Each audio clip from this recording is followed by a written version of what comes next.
Hello everyone, I'm Sony and welcome to my full chatting course. Before we begin, I just quickly want to say that I also have a chatting agency called infinitechatting.com. You can go look up the website and check it out for yourself.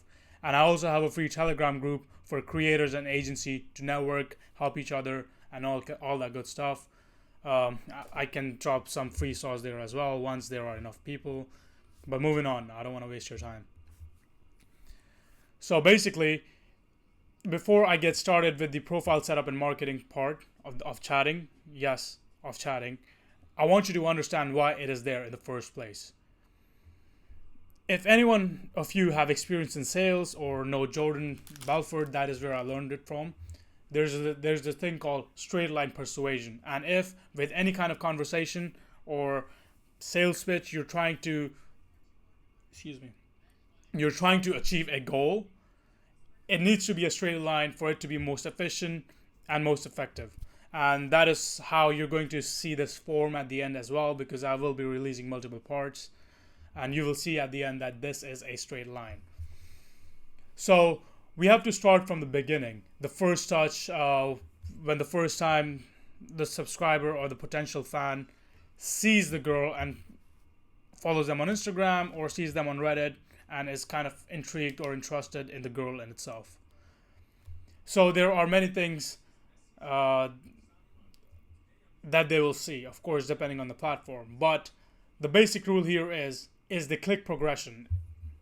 The click progression. Basically, every click they do, let's say from OnlyFans to from Instagram to link in bio to OnlyFans, 3 clicks. Every click needs to be a progression. So the OnlyFans profile picture and the content there should be the most SFW, or the Reddit content should be the most SFW, and what they find on OnlyFans should be a bit more lewd. The way I like to do it, I still like to do SFW so it complements my chatting. Everything you do on your profile and anything they encounter before talking to the girl, they are always trying to kind of qualify the girl if they like her or if they don't like her.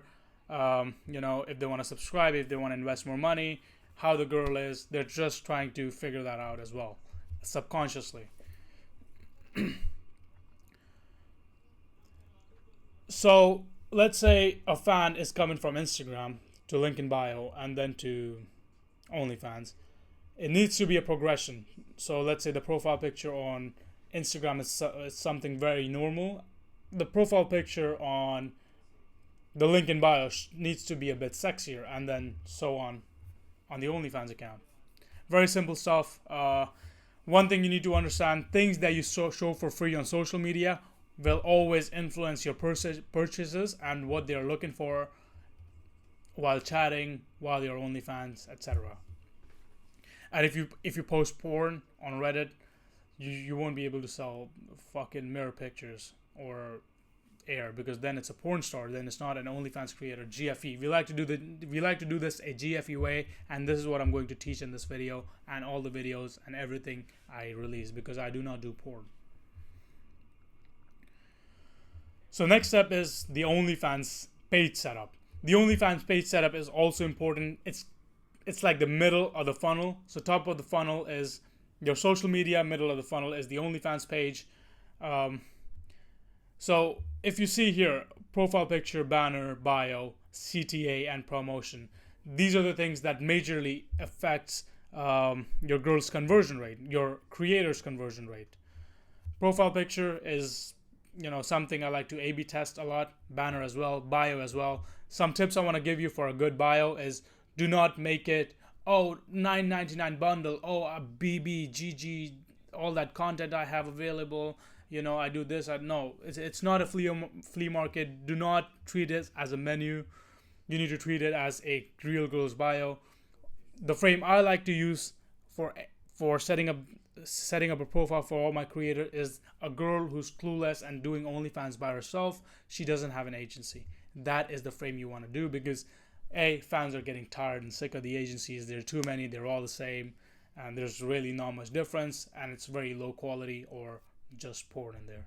That is something we don't do. So the bio needs to be simple.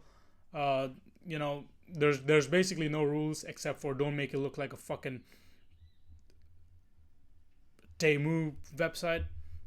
CTA and promo, how I like to do it is I like to use the maximum discount or a free if the creator is new, if the OnlyFans account is new, I like to do a 30-day free trial um, with a paid subscription following up the next month, and basically do that until I have enough subscribers to basically turn them to enough paid subscribers only.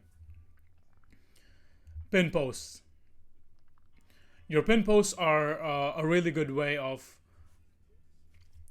getting the girl introduced, because that is the first post they'll see after subscribing. How I like to do it is basically put a caption on the post saying, hey, thank you for subscribing, I like all my pictures for a surprise, and then a video of basically 30-second video of the girl thanking and showing her personality, being joyous, happy, bubbly.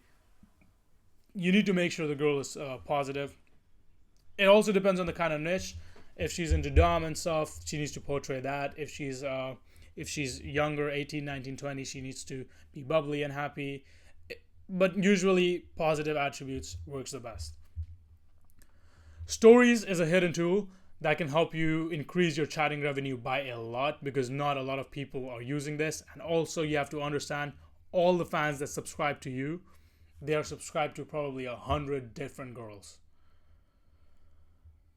So stories is a way that you can stand out, because not a lot of people use stories.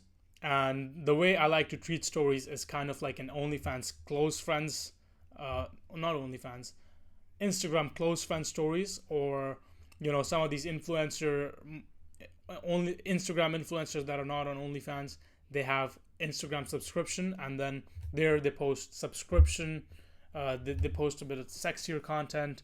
That is basically how I like to use the stories, and put some caption on it, something that they can reply to, something that's easy to reply to. For example, this is something I like to use a lot. Hey, this guy said TTYL to me, and stop replying. What does that mean? Can please anyone help me out? I'm so confused. And then the guys will be like, hey, TTYL means talk to you later, and then that's how basically you start chatting to them again. Very simple, very good technique. Welcome message and follow up. Welcome message is basically the first touch in the DMs. As soon as the fan subscribes, they get a welcome message, and if they decide to open the DMs, that is what they will see. So how I like to do welcome message is basically a video of the creator saying thank you for subscribing, and then it needs to be a 10-15 second video, 20-second video, free of course, looking cute, bubbly, joyous. That is something you need to follow all along. And at the end, ask questions like, hey, why did you subscribe to me? What do you like the most about me?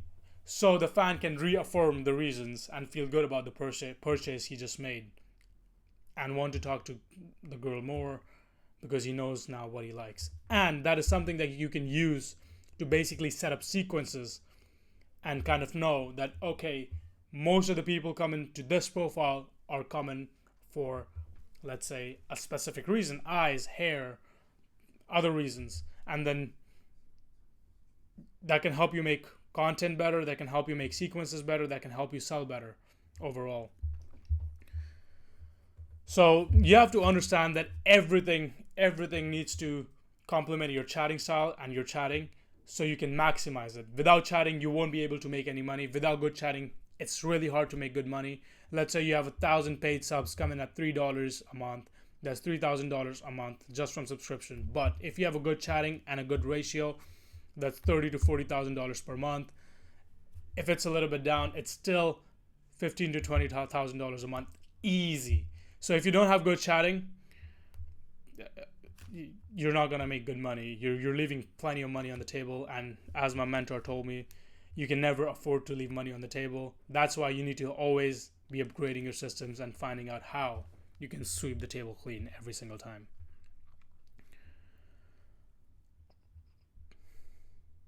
So yes, if you follow all of this right, if you follow everything I just told in this short video, you check all the boxes, you will set a very good path for chatting in itself. And you have to understand the content progression and influence and its influence on purchase. Basically, if you show a full on nude video of her doing crazy stuff on Reddit, and then the fan comes on OnlyFans and he sees bikini pictures, he'll be pissed because he just paid for bikini pictures when he already had everything he wanted. So it's very safe to say that every time a fan subscribes or goes to your chatting, every time he's progressing in the funnel, he will expect more crazy stuff. So you have to frame it the right way. You have to frame it as an innocent girl, so that your creator does not have to go crazy and do fucking 8 feet tentacle dildos and stuff. Also, same thing goes for the OnlyFans profile. Whatever you show on the OnlyFans profile, what I like to do is completely SOW. I don't like to show any nudes, but it really depends on the girl and the niche they are in, and what kind of creator they want to be. But at the end of the day, I don't like to do any NSFW on the feed. So automatically, if they want to see more of the girl, they will have to talk to the girl. Now, there are different kind of fans, and there are different kind of ways to dealing with it. That is for the next video. But yeah, basically make sure you do this right before even thinking about chatting. This is basically when you set up a new creator. This is everything I make sure I do correctly.